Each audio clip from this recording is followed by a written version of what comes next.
Question 9. What is meant by positive deviation from Raoult's law? Give an example. What is the sign of delta min H for positive deviation? Or define azeotropes. What type of azeotrope is found by positive deviation from the Raoult's law? Give an example. So the positive deviation from Raoult's law.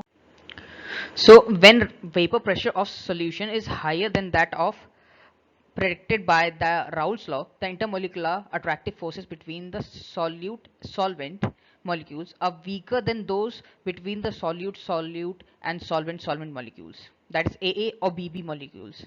For example, ethanol, acetone, ethanol cyclohexane, CS2 acetone. So for second question, define azeotropes.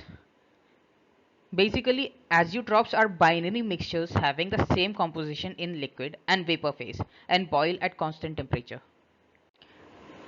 And the type of azeotrope formed by the positive deviation by Raoult's law uh, is minimum boiling azeotrope. For example, ethanol plus water